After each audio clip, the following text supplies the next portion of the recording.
श्री कृष्ण विचार में आपका स्वागत है दोस्तों। श्री कृष्ण कहते हैं कि केवल ज्ञान ही एक ऐसा तत्व है क्योंकि किसी भी अवस्था में किसी भी काल में वह किसी का साथ नहीं छोड़ता है। धरती पर जिस प्रकार मौसम में बदलाव आता है उसी प्रकार जीवन में भी सुख दुख आता रहता है। युद्ध हो या जीवन, सफलता केवल 3 ही शब्दों से प्राप्त होती है: धर्म, धैर्य और साहस। कोई भी व्यक्ति जन्म से नहीं बल्कि अपने कर्मों से महान बनता है। कुछ पाना है तो खुद पर भरोसा कीजिए क्योंकि सहारे कितने भी अच्छे और सच्चे क्यों ना हो एक दिन साथ छोड़ ही देंगे। मित्र गरीब हो या अमीर ये मायने नहीं रखता, बल्कि वह आपके बुरे समय में आपको कितना सहारा देता है यह मायने रखता है। धर्म चाहे जो भी हो, अच्छा इंसान बनो। हिसाब हमारे कर्मों का होगा, धर्म का नहीं। किसी दूसरे के जीवन के साथ पूर्ण रूप से जीने से अच्छा है कि हम अपने समय के भाग्य के अनुसार जिए। खुशी के लिए काम करोगे तो खुशी नहीं मिलेगी, परंतु खुश होकर काम करोगे तो खुशी अवश्य मिलेगी।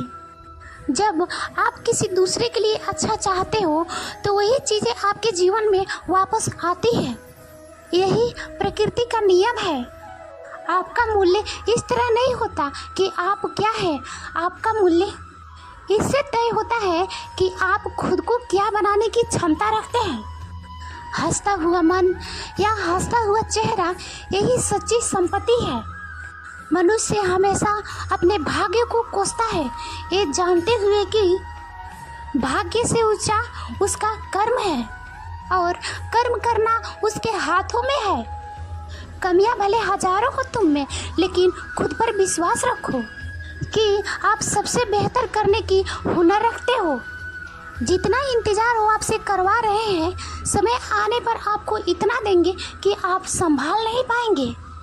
कोई आपका साथ ना दे तो निराश मत होना, क्योंकि परमात्मा से बढ़कर हमारा कोई नहीं होता। खुशी आज़ादी पर निर्भर होती है और आज़ादी इस बात पर निर्भर होती है कि आप कितने साहसी हैं। विश्वास के बगैर इस दुनिया में कोई भी रिश्ता ज़्यादा देर तक नहीं रह सकता। यदि किसी भूल के कारण कल का दिन दुखमय हो तो उसे याद करके आज का दिन व्यर्थ ना करो। जो लक्ष्य में खो गया समझो वही सफल हो गया। ये मत भूलिए कि जो शरीर और मस्तिष्क ईश्वर ने सबसे सफल व्यक्ति को दिए हैं वही आपको भी दिया है। बस ये आपको उपयोग कैसे करना है ये आपको तय करना है। जो इंसान धोखा खाने और दुख मिलने के बाद भी गलत रास्ते पर नहीं जाता है और सच्चे मन से अपना कार्य करता है वह ईश्वर का अति प्रिय होता है। जो भी कार्य करे पूरे लगन और मेहनत के साथ करें। ऐसे में उस कार्य को पूर्ण होने का संभावना 10 गुना ज़्यादा बढ़ जाता है।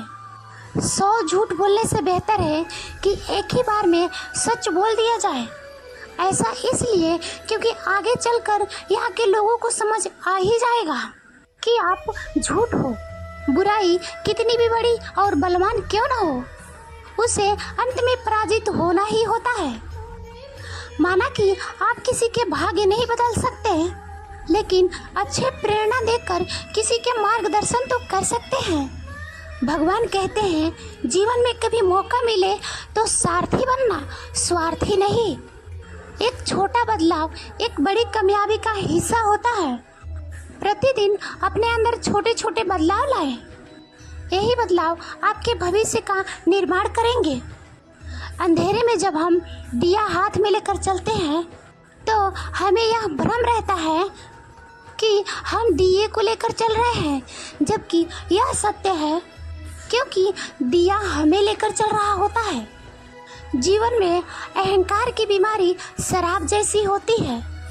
खुद को छोड़कर सबको पता चलता है कि इसको चढ़ गई है। जो दूसरों को इज्जत देता है असल में वह खुद इज्जतदार होता है, क्योंकि इंसान दूसरों को वही दे पाता है जो उनके पास होता है। आपकी ज़िंदगी में होने वाली हर चीज़ की जिम्मेदार सिर्फ आप हो। इस बात को जितना जल्दी मान लो, ज़िंदगी उतना ही जल्दी बेहतर हो जाएगी। किसी से ईर्ष्या करके मनुष्य उसका कुछ नहीं बिगाड़ सकता, परंतु अपना नींद और सुकून, चैन अवश्य खो देता है। ये दुनिया बहुत अजीब है। सच कहने पर रिश्ता तोड़ लेती है। किस्मत सिर्फ मेहनत से बदलती है, बैठकर सोचते रहने से नहीं। अनमोल होते हैं वो लोग जो गुस्से में भी बात करने का तमीज़ नहीं भूलते हैं। जीवन में त्याग के बिना कुछ भी पाना आसान नहीं है। एक सांस लेने के लिए पहले सांस छोड़नी पड़ती है। जैसे हमको दूसरी सीढ़ियाँ चढ़ने के लिए नीचे वाले सीढ़ियाँ छोड़नी पड़ती है। अपनों पर उतना विश्वास रखो जितना दवाइयों पर रखते हो। बेशक थोड़ी कड़वे होंगे, पर आपके लिए फायदे क्यों होंगे। बुरे कर्म करने नहीं पड़ते हैं, ये हो जाते हैं। अच्छे कर्म होते नहीं, यह करने पड़ते हैं। कोई आपकी सहायता नहीं करे और वह आपकी निंदा करे तो लाभ आपका ही है। प्रशंसा प्रेरणा देती है और निंदा सुधारने का अवसर। जब बुरे दिन आते हैं तो बुद्धि भी घास चरने चली जाती है। इंसान चाहकर भी सही निर्णय नहीं ले पाता।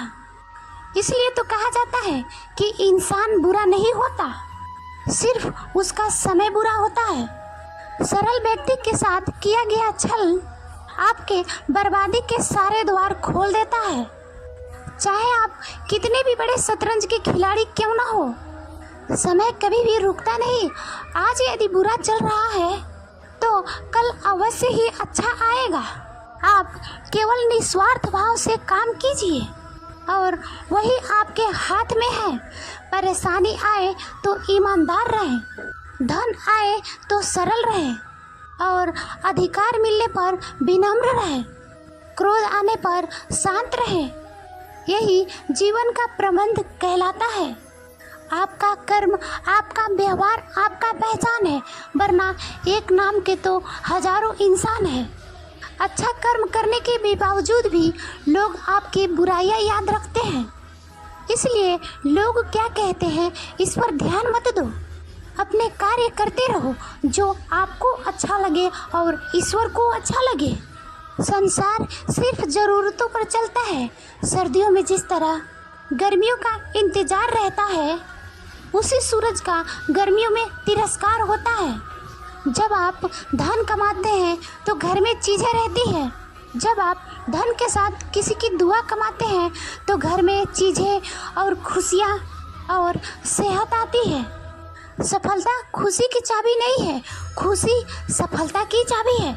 इसलिए खुश रहो और धैर्य रहो। आप जो अगर कर रहे हैं उसे अगर आप प्यार करते हैं तो आप जरूर सफल होंगे।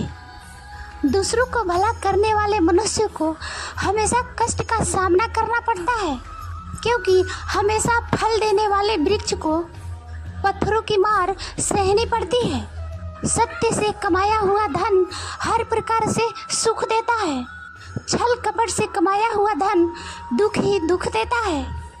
ईश्वर सभी को समान अवसर देता है, फिर चाहे राजा हो या रंक। इतिहास साक्षी है जिसमें हमने राजा को रंक होते देखा है और रंक को राजा होते देखा है। कभी भी सुबह के समय नकारात्मक विचारों को अपने मन में ना लाए, क्योंकि इससे आपका पूरा दिन खराब जा सकता है। रात्रि में सोने से पहले मोबाइल को एक ओर रख दें और ईश्वर का ध्यान करें। इससे आपको नींद भी अच्छी आएगी और सुबह भी शानदार होगी। मैं आपको छोटी सी कहानी सुनाने जा रही हूँ जिससे आपको जीवन में बहुत ही प्रेरणा मिलेगी। एक समय की बात है, एक राजा था। उसके अपने कर्मों पर बहुत ही घमंड था। उसकी 4 पुत्रियाँ थीं। उसने अपने चारों पुत्रियों को बारी बारी से बुलवाकर पूछा, बेटी आप किसके कर्म में जन्म लिए हो? सारी पुत्रियों ने बोली, पिताजी आपके कर्मों से हमने जन्म लिया है। और जो सबसे छोटी पुत्री थी उसने बोली, हमने अपने कर्म से जन्म लिया है। तो उस राजा को यह सुनकर क्रोध आया कि इस राज्य में सभी लोगों से पूछने पर सभी लोग बोले कि राजा के कर्मों से जन्म लिया है, और ये एक बोल रही है कि हम अपने कर्मों से जन्म लिया है। इसलिए वह राजा क्रोधित होकर अपने लड़की को फटे पुराने वस्त्र में जंगल में छोड़ आया। वह लड़की जंगल में रहती थी और खेतों में मटर बीनकर खाकर अपना गुजारा करती थी। कुछ दिन ऐसे बीत जाने के बाद एक लड़का भी उसी प्रकार से था। वह भी भिखारी था। उससे उसकी दोस्ती हो गई। दोनों ने मिलजुल कर साथ में जंगल में अपना कुटिया बनाकर गुजारा करने लगे। एक दिन उस लड़का लड़की को पता चला कि एक दूसरा राजा था, उसके राज्य में कोई दुखी नहीं रहता था। वह दोनों वहाँ चले गए और वह वैसे ही मटर बीन कर खाकर अपना गुजारा करते थे। वह लड़की पूरी मेहनत के साथ दोनों काम करते थे और पूरी भर ड्राम वह मटर बीन लिए थे। और फिर एक दिन वह मटर बेचकर एक कपड़ा मंगवाई और धागे भी। उस कपड़े पर एक सुंदर तकिया का डिजाइन बनाई और उस कपड़े को तकिया बना दिया। फिर वह तकिया लेकर लड़के से भिजवाया बाजार में बेचने के लिए। उस बाजार में सारे लोग आकर पूछते थे, तुम्हारे तकिया का दाम क्या है? वह लड़का पढ़ा लिखा नहीं था और लड़की जो राजकुमारी थी उसने बताई थी कि इस तकिए का दाम कोई भी व्यक्ति पूछेगा तो तुम बोल देना कि तकिया का दाम तकिया ही बताएगा। इस प्रकार वह तकिया किसी दिन नहीं बिकती थी और वह घर पर वापस लेकर चला आता था। देखते ही देखते 5 दिन बीत गया। फिर उस नगर के राजा को पता चला और वह राजा आया। उस बाजार की नियम थी कि जो चीज़ किसी व्यक्ति की बहनी नहीं होगा वह राजा खरीदेगा। फिर वह राजा बाजार में आया और उस लड़के से पूछा कि तुम्हारे तकिए का दाम कितना है? वह लड़का बोला कि तकिया का दाम तकिया ही बताएगा। राजा समझदार था। वह तकिया देखा तो उसको पता चल गया उस पर बहुत ही ज़्यादा पैसे लिखे थे। वह राजा उस लड़के को उतना कीमत देकर वह तकिया ले गया और फिर वह दोनों राजा रानी की तरह रहने लगे। एक दिन उस लड़की के द्वार पर एक भिखारी आया। उस लड़की से भिक्षा मांगा तो वह लड़की पहचान गई कि यह मेरा पिता ही है। तो वह लड़की बोली, अगर आप मुझे पहचान जाओगे तो मैं आपको भिक्षा दे दूंगी। उसके पिता बोले कि मैं तुम्हें नहीं पहचानता हूँ। वह लड़की बोली, ठीक है, मैं वस्त्र बदल कर आ रही हूँ। फिर वह लड़की वस्त्र बदल कर आई, फिर भी राजा नहीं पहचाना। इसी तरह करते करते वह 7 वस्त्रों में आई। वह 7 वस्त्रों में उसको नहीं पहचाना। फिर वह अपने पिता के दी हुई फटी पुरानी वस्त्र पहन कर आई। फिर उसके पिता ने उसको पहचान लिया और फिर रोने लगा। तो लड़की बोली कि पिताजी, यह आपकी हालत कैसी हुई? तो राजा ने बताया कि बेटी, तुम्हारे घर से चले जाने के बाद सारे लोग हमारे साथ छोड़ दिए।